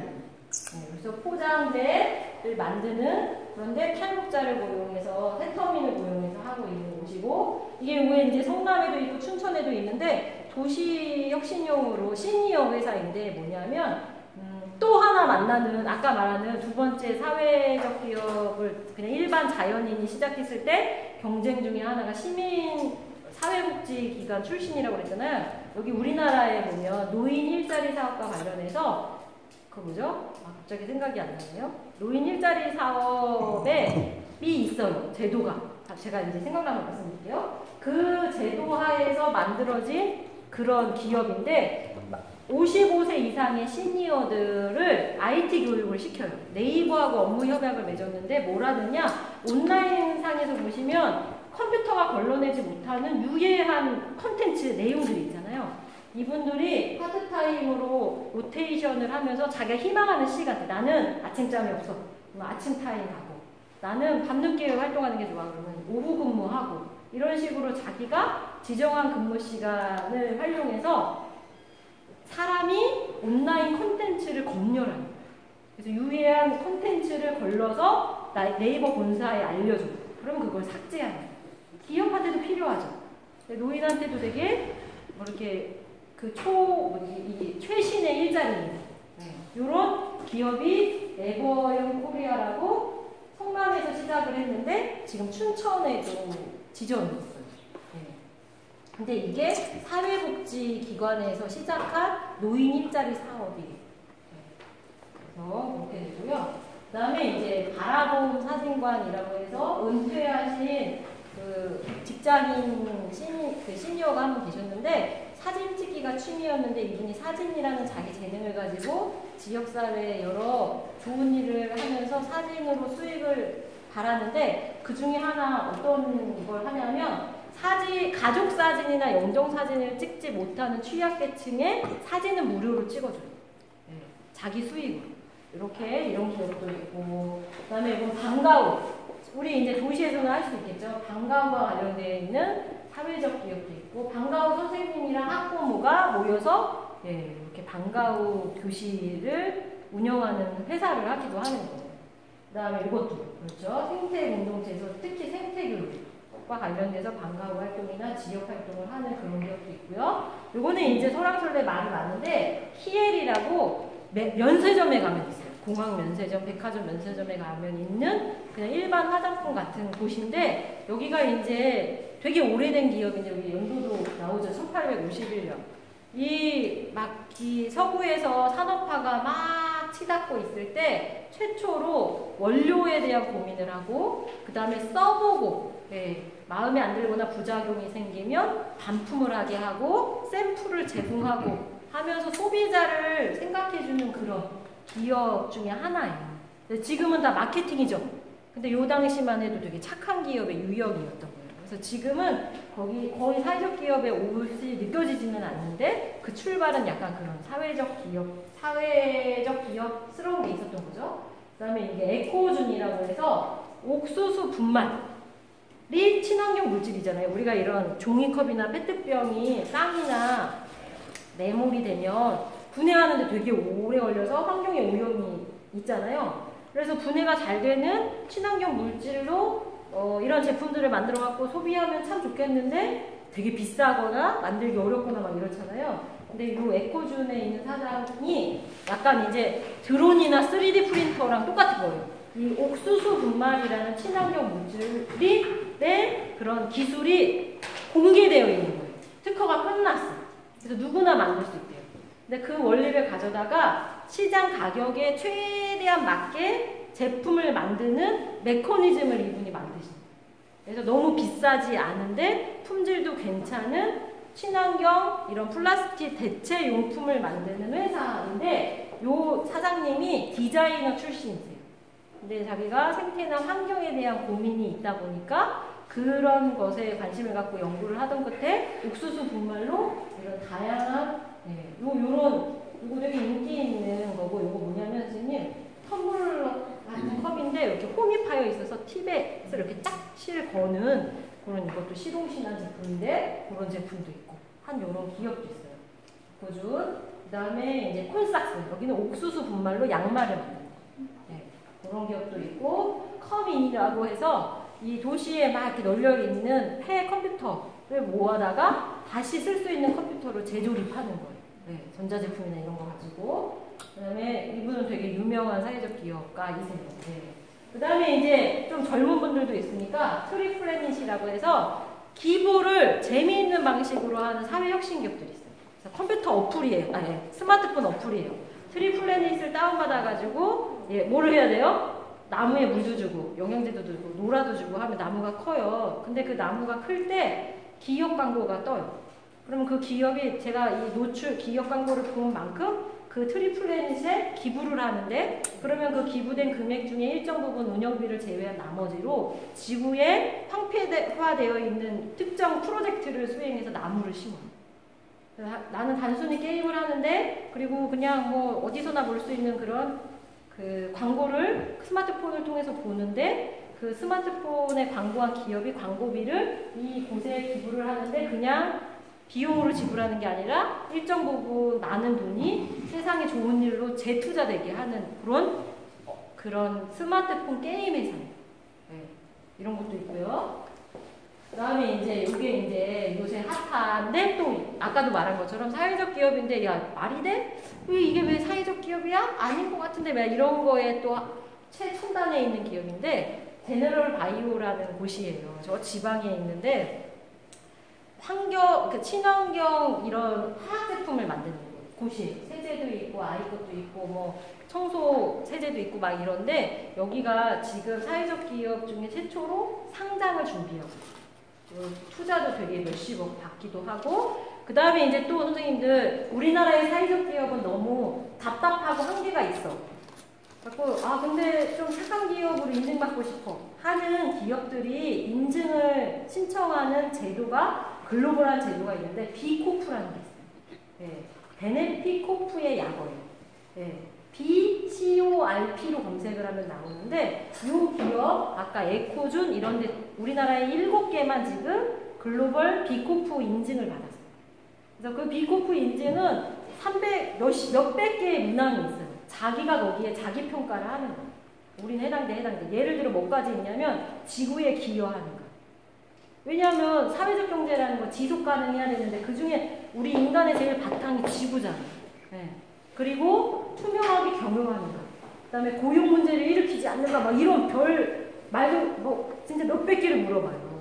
그것을 자기가 인증하고 체크하고 문제가 없으면 글로벌 비코프 재단에서 비랩인데 운영기관이 거기서 마크를 부여해요. 그 중에 이제 하나이기는 해요. 근데 이제 여기는 어떻게 하느냐? 그냥 일반 기업 방식으로 돈을 벌어서 그 특정 부분을 취약계층을 고용해요. 그래서 제일 사실은 사회적 경제에 진입하기 제일 쉬운 방법이 취약계층 일자리 제공형이에요. 내가 돈 벌 수 있는 비즈니스 모델이 있어요. 그런데 그게 취약계층을 통해서도 충분히 생산할 수 있거나 서비스할 수 있어요. 그리고 이윤을 남길 수 있어. 그러면 사실은 그냥 일반 돈을 버는데 그쪽의 수익의 일부를 내가 취약계층을 고용하는 걸로 돌리면 되는 거예요. 근데 물론 그런 아이템이 이제는 거의 없죠. 네. 그렇기는 하지만 그렇게 유사한 면이 있는 거예요. 네. 이런 기업도 있고, 그다음에 이제 해외 사례 여기도 또 이제 설왕설래 말이 많아요. 여기는 뭐냐면 우리 이제 좀 큰 백화점이나 뭐 이렇게 서울 삼성 그 지하도 아케이드몰 이런 데 가보면 있는 함스 슈즈라는 곳인데 이렇게 되게 신발도 되게 심플하게 생겼어요. 근데 싸지는 않아요. 캐주얼 운동화인데. 근데 여기는 처음에 운동회 회사로 시작한 곳이긴 한데 자기네들은 운동화를 팔고 있지는 않다고 해요. 여기의 비즈니스 모델은 뭐냐면 캐주얼한 기부 서비스를 하는 거예요. 그래서 여기 캐치프레이즈가 원포원이에요. 당신이 하나 사주면 매칭을 해서 하나를 제3세계 국가에 보내는.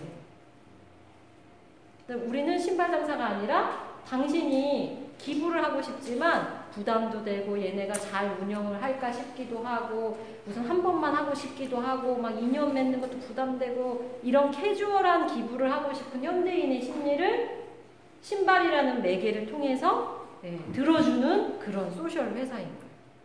그래서 지금은 근데 그러면 신발이 뭘 의미가 있냐? 선생님들, 우리도 이제 좀 잘 살게, 요새는 우리도 잘 사는 게 맞나 싶기는 하지만, 우리도 경제적으로 잘 살게 됐잖아요.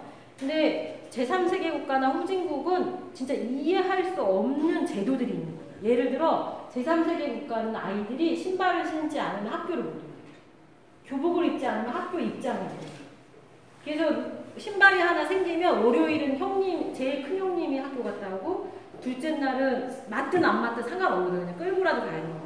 화요일은 둘째 형님이 갔다 오고 이렇게. 신발은 교육권하고 연결되고 교육은 곧 더 나은 삶을 살 수 있는 밑거름이잖아요.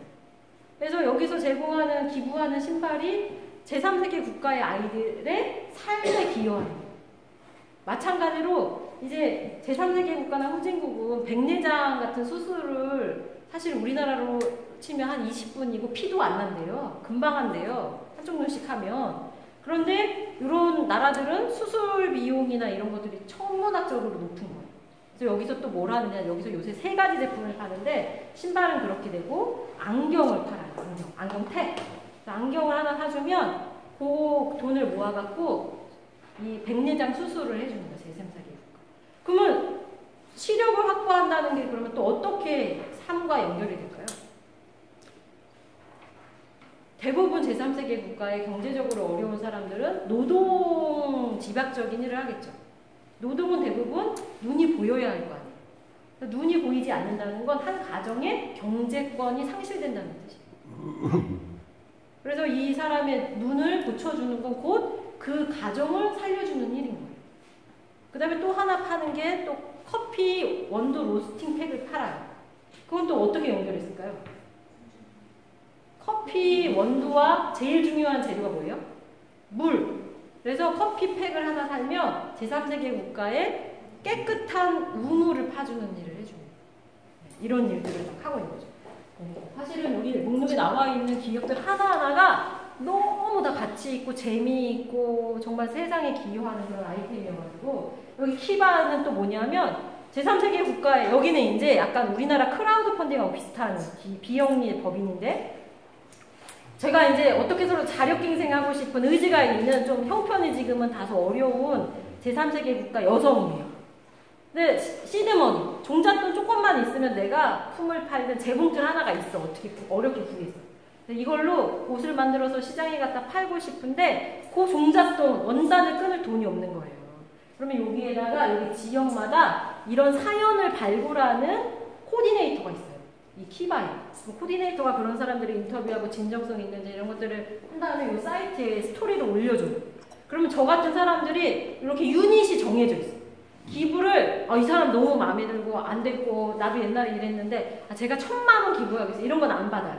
유닛으로 한번 뭐 200불, 100불 이렇게 유닛으로만 받는 거예요. 그래서 그 스토리에 힘을 실어주고 싶은 투자자인 거예요. 투자자. 대여도 해주고요. 그래서 이자를 받거나 나중에 원금 회수를 반드시 해야 돼요. 그래서 그렇게 가벼운 대출을 해주는 사이트인데 그냥 대출이 아니라 햇빛노신이 아니라 뭐예요? 가치 있는 일을 하고 싶은 사람들의 자기 스토리를 올리고 그거에 내가 부합되면 투자를 해주는 약간 클라우드 펀딩하고 비슷한 해외 사이트예요. 네, 이런 것도 있어요.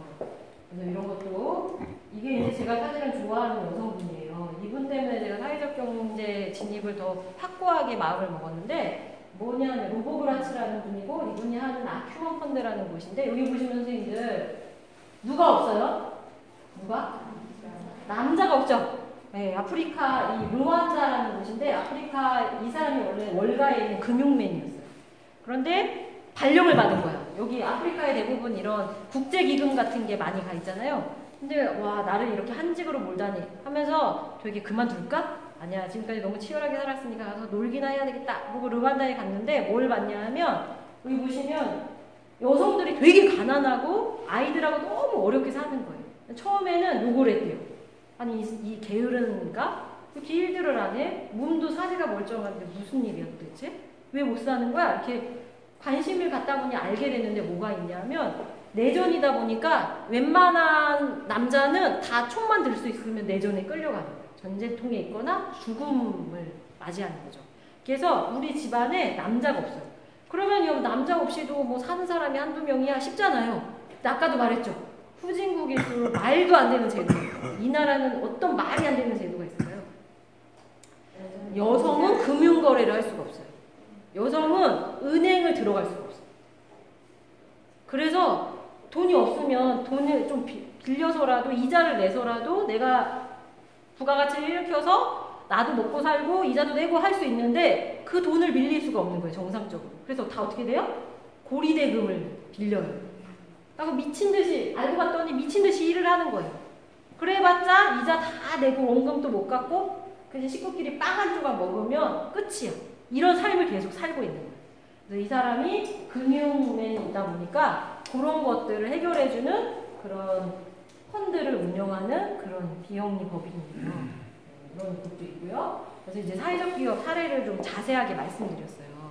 네, 왜 그랬냐면 사실은 도시에서요. 제가 보기에는 사회적 기업과 협동조합 방식이 제일 사회적 경제로 사회 문제를 해결하기 용이하고 그 다음에 이제 마을 기업은 지역마다 특색이 너무 다양한데 우리나라의 성공적인 마을 기업들은 대부분 농촌형이에요. 왜 그럴까요, 선생님들? 그렇죠. 자원이 있어요. 마을 기업은 엄밀히 말해서 무언가 나눌 자원이 있어요. 근데 도시에서요. 나눌 게 뭐가 있어요? 예를 들어 제가 건물을 그렇게 생기지 않아서 선생님들이 믿지는 않겠지만 건물주라고 상상만 해주세요. 건물을 가지고 있어. 네. 그런데 이거를 그래 한 꿈을 꿨는데 이걸 나누라고 했어 하고 그냥 옆에는 선생님 너무 크게 비웃으신다. 옆에는 되게 비싸게 막 임대료를 받고 막 하고 있는데 정말로 제가 이거를 진짜 기껏게 사회에 환원하는 게 그렇게 쉬운 일이 아니잖아요. 그럼 건물주끼리 모여갖고 마을 기업을 만들자. 그것도 사실은 잘 안 될 거예요. 선생님들 상속이 많은 집안의 후손들이 싸우지 가난한 집은 유산 받은 게 없어서 싸울 일이 없대요. 네, 그렇잖아요. 근데 농촌은요 공공자원이 많아요. 그래서 네 거 내 거 따지지 않고 함께 사용할 수 있는 자원이 많은데 도시에는요 나눌 수 있는 공공자원이 없어요. 다 사유자원이지. 그러다 보니까 마을 기업이 도시에서 잘 안 돼요. 그러면 마을 기업으로 도시형으로 성공하는 마을 기업은 그래도 있을 거 아니에요. 뭐가 있을까요? 성미산 마을 답이에요. 삼각산 재미난 마을 막 이런 거. 여기 근처에 그거 있지 않아요? 선생님 거기 무슨 마을이죠? 갑자기 생각이 안 나네. 뭐가 여기 근처에도 마을이 하나 있는데 교육 공동체로 시작한 마을인데. 아니요. 생각나면 제가 센터 선생님 통해 갖고 공유 드리는 걸로 하고 과정 끝나기 전에 생각날게요. 네. 도시 성미산 마을, 삼각산 재미난 마을 이런 데는 뭐가 자원이었을까요, 선생님? 사람들. 또 도시에서는요 사회 문제 자체가 자원이에요. 역발상을 하셔야 돼요. 성미산 마을이 처음에 어떻게 시작됐을까요? 선생님들 성미산 마을은요 형편 어려운 사람들이 사는 동네가 아니에요. 거기 세도 되게 비싸고요. 성미산 마을 활동하는 사람들은 다 직업도 전문직이 많아요. 그러면 그런 사람들이 왜 공동체를 형성했을까요? 되게 이기적으로 시작한 거예요. 산을 지키려고는 과정 중이에요. 네. 처음은 육아 때문에 생겼어요. 육아. 그냥 아무 유치원이나 어린이집을 보내기 싫은 거예요. 잘 가리키는 데를 보내고 싶고 아이를 인격적으로 대하는 그런 대안적인 유치원이나 그런 곳이 필요했던 거예요. 그래서 그런 학부모들끼리 모여서 성미산 어린이집부터 시작했어요. 그래서 성미산 어린이집을 시작으로 어떻게 했어요? 도시의 보육 문제를 같이 나누기 시작합니다. 그래서 도시형은 마을 기업이 사회 문제를 어떻게 사람들과 함께 해결할 건가로 역발상적으로 생각하셔야 돼요. 네.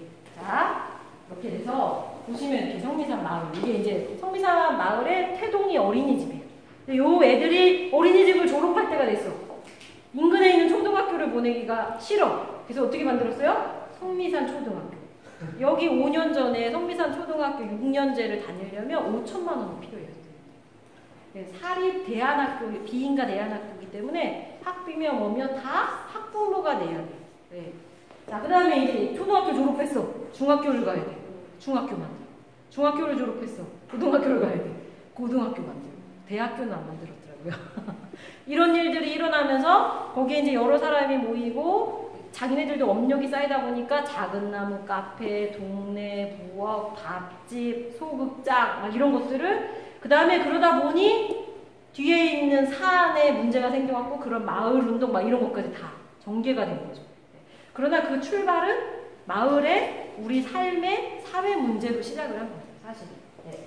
자, 그렇게 돼서 이제 여기 성미산 마을에 이제 있는 것들이고, 네. 그 다음에 이제 말씀드린 것처럼, 그래서 사실은 도시에서 마을 기업 제일 많이 하는 게 이런 거예요. 대살림 가게. 잘 될까요? 어려운 편이에요. 네. 근데 이제 사람들은 마을 기업 하면, 뭔가 자원이나 문제를 나누어야 돼. 이거에 강박이 있나 봐요. 그러다 보니까 이런 자원순환 모델에 너무 쉽게 빠지는데, 사실 수익성이 거의 없어요.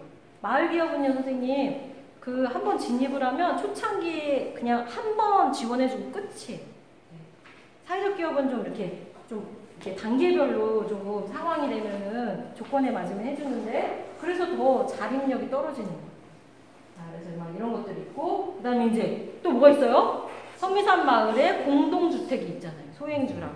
그래서 주거 문제, 도시의 주거 문제. 집집마다 밥하기 싫은데 부엌이 왜 다 있어야 돼요? 세탁기 다 한 대씩 다 있어야 돼요. 막 이런 거 있잖아요. 네. 어차피 우리 집에 공부 가르칠 때 너네 집에 또 같이 가르쳐도 좋을 것 같고. 그래서 여기는 1층은 주차장이고 2층은 공동생활 공간이에요. 부엌도 하나 있고 순번제로 돌아가면서 하고 숙제도 순번제로 돌아가면서 봐주고. 네, 막 이런 식으로. 네, 그래서 이 집을 만들 때부터 설계단에서부터 같이 모여서 어느 택지를 고르고 나는 방이 2개 필요해. 나는 1개만 있어도 돼. 우리 집은 애가 셋이니까 방 적어도 3개는 있어야 돼. 이거에 따라서 여기 설계를 다 같이 해요. 네, 이런 도시 주택들이 요새는 되게 많이 쉐어하우스랑 함께 인기가 있죠. 이제 여기 도시형이었다면 이제 농촌형. 아까도 말씀드린 것처럼 농촌형은 이 사내들에 있는 모든 게 특히 또 부자 마을은 마을에 땅도 있어요. 마을에 간도 마을 거야. 그래서 같이 할 수 있는 게 너무 많은 거예요. 여기는 제가 다 탐방 다녔던 데만 제가 말씀을 드리는데 여기는 어떻게 되느냐? 이 사람들도 이제 우리보다 더 똑똑해요. 여기 이제 탐방을 가면 이제 청년회 예약을 해야 돼요. 근데 15명 미만은 받지 않아요. 예, 이게 안 맞아, 수익성이. 예, 효용이 안 좋아. 그래서 15명 있냐고 물어봐요. 맞다고 그러면 우리 마을에 할 수 있는 걸 쫙 이거 차림표를 열어줘요. 연잎밥이 있고요. 8,000원 인당, 마을 투어 인당 5,000원, 그 다음에 집신 체험 인당 5,000원, 그 다음에 마을 농산품 이게 매대 같은 데 가는 거 뭐 이런 게 다 있어요. 그러면 이거 할게요. 그러면 딱 그 당일날 저 같은 사람들이 이제 새벽 6시에 버스 대절해가지고 15명 이상이 몰아서 여기가 저 진안에 있는 거예요. 진안까지 가요. 그러면 이제 청년회가 짜자잔 나타나서 마을회관에서 브리핑을 쫙 해줘요. 그리고 나면 이제 밥때가 돼요. 그럼 부녀회가 나타나. 그래서 마을 부엌에서 연잎밥을 해줘. 네. 그러면 딱 다시 청년회가 나타나서 마을에 박물관도 있어요. 미술관도 있고 쫙 투어를 시켜줘요. 그 다음에 공동 작업장도 있어요. 그 다음에 만약에 지심 체험을 어린이 같은 경우는 하고 싶다 그러면 노인회가 짜자잔 나타나서 지심 체험을 또 시켜줘요. 이거를 이제 우리가 청년회한테 통으로 인당 얼마를 줘요. 그러면 청년회가 그날 밤에 회장님들을 쫙 모아놓고 딱 인당 얼마 단가가 있잖아요. 딱 현금 박치기로 쫙 나눠줘요. 그럼 그 자리에서 다시 5%를 마을 공동기금으로 모으는 거예요. 그래서 작업장을 만들었어요. 여기서 절임 배추를 팔아요. 그 다음에 여기가 본의 아니게 청정지역이어서 약간 달맞이꽃 종자유 이런 게 들판에 펴있대요. 공장이 없대요. 그래가지고선 그런 거 취로사 같이 나가면 이제 그늘 재는 거야. 그래가지고 그늘재 팔아. 그러면 또 현금이 생기잖아요. 그러면 영철이 엄마 뭐 5kg 3만원 막 이렇게 바로 현금 박치기로 나눠주고 다시 또 5만원 네, 공동기금. 해가지고 어떻게 했냐? 절임배추, 김장철이잖아요. 그럼 절임배추 씨앗부터 같이 사. 왜냐면 품질을 유지해야 되잖아요. 여기 마을 상품이 있어요. 그래갖고 씨앗부터 좋은 배추 종자 씨앗을 다 똑같은 걸 사가지고 똑같이 길러요. 그리고 똑같은 작업장에 와가지고 똑같은 천일염으로 똑같이 절임을 해가지고 똑같은 품질로 내보내요. 막 이런 일들을 하는 거예요. 네. 근데 도시에서 그렇게 가능할까요? 우리 센터에서 여기 공간을 좀 할애해 주신다면 하실 수도 있을 텐데 네. 이런 일들이 일어나는 거예요. 여기는 파워빌리지라고 그 인근에 황토방을 마을 사람들이 운영하는 거예요. 네. 그 다음에 여기 완용마을 여기가 이제 1인 1가구당 3년 전에 가계 소득이 1억 원이었어요. 여기 이장님이 세단, 트럭, 그냥 대충 타고 다니는 차 이런 게 있어요. 읍내 갈 땐 세단, 산에 갈 때는 1톤 트럭. 근데 여기 그래서 이장님 제가 여기 이주하겠습니다. 신청합니다. 그랬더니 43번째래요. 왜냐하면 여기 이런 농촌은요 마을의 집 자체가 멤버십. 빈집이 없는 거예요. 부자 마을은. 그래서 누군가 죽거나 정말 어쩔 수 없이 이사 가지 않으면 빈집이 안 생기면 멤버십이 안 생겨요. 멤버십이 생긴다는 건 그 소득을 보장받는 거예요. 아까 말씀드린 그런 공동사업들 많이 해요. 여기는 장례삼을 마을 뒷산에다 같이. 그래서 그 소득이 장난이 아니에요. 근데 그 소득을 근데 이렇게 하다 보니까 소득은 이제 풍요로워졌는데 겨울에 할 일이 없잖아요. 천문대하고 펜션이 있어요, 마을. 네, 막 이런 걸로 공동사업들을 막 하는 거예요. 우리 그거 하고 싶다고 여기 옥상에다가 한다고 그러면 막 시 허락받고 막 안 된다 CEO 막 난리 날 거 아니에요. 그렇죠? 그런 일들이 일어나는 거죠. 마을. 근데 다 마을 기업이에요. 이게 제주도에 저도 탐방 갔던데 여기 마을 기업 나오죠? 제주도에 있는 로컬 푸드를 이 본토, 거기 제주도 사람들은 여기 우리를 본토인이라고 하는데 본토에 보내주는 요 꾸러미를 하는 곳이에요. 네, 그래서 저한테 문자 오죠. 네, 비싸긴 한데 맛은 좋은 것 같아요. 근데 가치로 소비하는 거죠, 사실은. 네, 이런 것들도 있고, 그다음에 자활기업은 방금 전에 보여드린 사회적 기업 중에 자활기업이 의외로 많아요. 자활기업은 자기가 자활기업이라고 굳이 내세울 이유가 없이, 선생님 아까 정부 제도는요, 요건에 맞으면 멀티로 딸 수가 있어요. 자활기업이면서 사회적 기업일 수 있는 거예요. 협동조합이면서 마을기업이면서 자활기업이면서 사회적 기업도 돼요. 요건만 맞으면. 네, 그런 기업들도 있고요. 네. 자, 그래서 자활기업 중에 제일 유명한 데가 이 두 개인데, 여기는 조금 요새 덜 유명하고요. 짜로사랑이라는 네, 곳이 되게 유명한 곳이에요. 부부 생산품을 만드는 데. 네, 넘어갈게요. 왜냐하면 자활기업은 아무나 아까도 말씀드린 것처럼 할 수가 없어요. 협동조합이라는 게 있는데, 협동조합이면 선생님, 제가 이제 요새 배우는 게 있는데 무릎을 딱 쳤어요. 근데 협동조합이 왜 이렇게 발전을 했을까 싶었는데, 자본주의 이 체제에서는요, 부가가치를 일으켜야지 나눠 쓸 게 있잖아요. 그렇죠? 부가가치를 일으킬 수 있는 크게 두 방식이 있대요. 자본의 방식, 노동의 방식. 근데 옛날에는 이 자본과 노동이 한 몸이었어요. 근데 이전의 사회는. 그런데 자본주의와 산업화가 되면서 자본과 노동이 분리가 된 거예요. 그런데 이게 뭐가 문제냐? 이런 사회적 위기가 오잖아요? 그러면 자본은 버텨낼 힘이 있는 거예요. 그런데 노동은 자본이 위태로워지면 자꾸 탈락되고 이탈시켜지는 거예요. 그래서 아예 부가가치를 일으킬 권한 자체나 기회가 없는 거예요. 조금 어려운 얘기죠? 네. 그런데 협동조합은 뭐냐? 자본과 노동을 다시 한 몸으로 만드는 거라고 생각하시면 돼요. 그래서 생산자이면서 소비자일 수 있는 거예요. 예를 들어 서울우유협동조합을 생각해 보세요. 옛날에는 그냥 서울우유협동조합을 어떻게 만들어졌을까요, 선생님들? 서울우유협동조합 무슨 협동조합이에요? 협동조합 앞에 생산자 협동조합이 붙어 있어요. 마트에 가서 다시 잘 보시면. 그럼 결국에 뭘 생산하는 사람들이에요? 우유. 그래서 소규모 목장주들이 사실은 소규모 목장들 우유를 생산해도 이게 협상력이나 영업력이 떨어지잖아요. 그러다 보니까 판로나 이런 여러 가지나 유통에 페널티가 큰 거예요. 그래서 그런 사람들이 모여가지고 어떻게 됐어요? 생산하는 사람들끼리 공동 브랜드를 엄청 이기적인 집단이에요. 자기네 조합원의 우유가 잘 팔리기만 하면 돼요. 사실. 아까도 그래서 말씀드린 것처럼 협동조합은 반드시 착한 사람들만 해야 되는 그런 경제 조직이 생각보다 아니에요. 그래서 우리 지금 현실계에 협동조합, 일반 협동조합이 어마무지 많은데 그 일반 협동조합을 대부분 누가 만들었게요?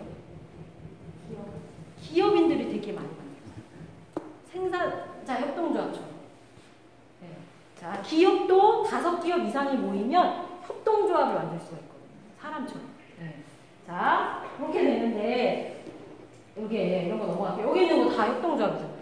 여기 얼마 전에 SBS 스브스 뉴스에 요 맨체스터 유나이티드가 협동조합이라는 카드 뉴스가 나왔어요. 그거 한번 인터넷에 찾아서 보시면 좋을 것 같아요. 그래서 넘어가 보면 이제 협동조합 몇 가지 사례를 좀 드리면서 마무리를 해야 되는데, 불정농협이라는 되게 전통적인 유명한 협동조합이 있는데 단일 지역 농협이에요. 여기는 뭐 어떤 장점이 있을까요? 특징이. 아까 김가연 씨하고 유사해요. 수매가를 연초에 지정해줘요. 그러면서 판매량도 개런티해줘요. 그래서 생산 농부가 안심하고 자기 경제적 수익을 예상하면서 농사를 지을 수 있어요. 되게 혁신적인 거잖아요. 그렇죠? 네. 그래서 제가 밭이 있어. 콩을 한 사장님, 저기 사장님이라고 할게요. 사장님, 이번에 콩 여기 이 밭에서 얼마 몇 포대 나와요? 그러면 나 한 20포대 만들 수 있을 것 같아. 그러면 맞아요. 그러면 20포대 판매 확정해 드리면서 한 포에 뭐 3만 원 이렇게 연초에 품종 뿌리기 전에 계약을 하는 거예요. 대단한 일인 거예요. 농부 입장에서. 이런 것도 있고 여기 또 제가 다녀왔던 곳이에요. 이게 뭐냐면 아까도 이제 유통의 문제도 있고 판로의 문제가 있는 거죠. 직거래를 하고 싶어도 여기 이제 용진농협이라고 저 같은 사람들이 이런 데 가서 싹쓸이 하는 거죠. 여기 또 버스 타고 갔어요. 버스 빌려갖고 저 같은 사람들이 때로 몰려가지고 용진농협 먼마당에 여기다가 버스를 딱 내리고 여기 다 그냥 미친 듯이 들어가요. 여기는 뭐가 재밌느냐? 선생님 여기 보시면 여기에 이게 돈도 벌 수는 있긴 하지만 여러 사람이 함께 나눠서 머리도 맞대고 내가 소비자이면서도 생산자이면서 생산자이면서 소비자도 낼 수 있고 예를 들어 보육 같은 거 이런 거 함께 맞대서 더 시너지를 낼 수 있는 방식은 협동의 방식으로 해요. 제일 극단적인 건 자기가 생산하고 자기가 소비할 수 있으면 제일 좋아요. 그 다음에요. 엄청 좋은 일이야. 그런데 돈은 좀 안 돼. 근데 사회에 꼭 필요해. 그건 어떤 옷을 입어야 돼요? 공익 나눔이라는 탭이 메뉴가 있어요. 여기 들어가 보시면 사회적 기업, 협동조합, 사회복지 이런 데서 되게 많은 프로젝트를 올려요. 여기서 혹시 사회적 경제 창업을 하실 생각이시라면 벤치마킹을 여기서 많이 해보셔야 돼요. 그 다음에 또 두 번째로 조선일보에서 하는 더 나은 미래라는 이런 사이트가 있어요. 여기에 되게 다양한 특히 핫한 청년들이 많이 시도하는 되게 쌈박한 아이디어들이 되게 많고 그 다음에 또 어디가 있냐면 구글이라는 글로벌 회사죠. 여기도 뭘 하냐면 챌린지 코리아 임팩트 챌린지라고 해서 1년에 몇 번씩 세상을 이롭게 하는 아이디어를 모집하는 그런 챌린지를 해요. 여기에도 사회적 경제에 관련된 곳들의 아이템이 되게 많아요. 그 다음에 여기 SK 행복나눔재단에서 하는 세상이라는 곳이에요. 우리나라 대기업 중에 사회적 경제에 제일 호의적인 곳이 SK예요. 그래서 SK 세상 사이트에 가보면 엄청나게 많은 기업과 엄청나게 많은 해외 사례들 엄청 똑똑한 직원들이 다 올린 엄청난 정보들이 있고 여기에 또 사회적 경제에 진입한 기업들한테 제공하는 다양한 프로그램이 있어요. 직접 지원하는 여기도 가보시고 그 다음에 이제 또 요새 핫한 게 여러분들 창업을 하는데 요새 청년들이 기술 창업이나 이런 거에 한계가 있기 때문에 서비스 창업을 하는데 착한 사람이 많아요. 그래서 선한 창업을 하는 청년들이 많은데 그런 것과 관련되어 있는 아이템들이 올라와 있는 베네핏이라는 사이트도 있고요. 플래텀이라는 사이트도 있고 여기 목록 다 있어요, 선생님들. 맨 뒷장에. 그 다음에 이제 체인지 메이커라는 사이트 요런데 보면 엄청나게 많은 아이템이나 시도들을 보실 수가 있어요. 그 다음에 이제 또 접할 수 있는 아이템을 접할 수 있는 곳이 클라우드 펀딩 사이트예요. 클라우드 펀딩에 보시면 사회에 기여하고 싶은 그런 프로젝트가 되게 많은데 제일 대표적인 게 와디즈. 와디즈라는 사이트에도 되게 많고요. 그 다음에 또 오마이 컴퍼니라는 것도 있고 그 다음에 문화예술에 특화되어 있는 클라우드 펀딩이 텀블벅이라는 곳이에요. 문화예술 클라우드 펀딩만 하는 전문 사이트예요. 요 곳들에 가보시면 엄청나게 많은 사례와 아이템들이 있어요. 그래서 동영상과 제가 제공해드린 이 곳들을 한 번씩 들어가서 더 2시간으로는 사실 사회적 경제 사례를 말하기가 너무 힘들거든요. 그래서 더 관심 있는 영역들을 특히 보시고요. 그 다음에 제가 여기 안산이지만 언제나 통해가지고 온라인이나 유선으로 AS 해드려요. 궁금한 거 있으면 질문하시면 제가 성심성의껏 아는 한에서 공유를 해드리도록 하겠습니다. 오늘 이제 시간이 조금 오바됐는데요. 제 그냥 선한 마음에 많이 말씀드리려고 했던 마음으로 잘 이해해 주셨으면 좋겠고요. 좀 도움이 되셨나요? 네. 또 좋은 기회가 있으면 또 더 제가 배웠던 거, 공부했던 거 가지고 또 오도록 하겠습니다. 감사합니다. 네.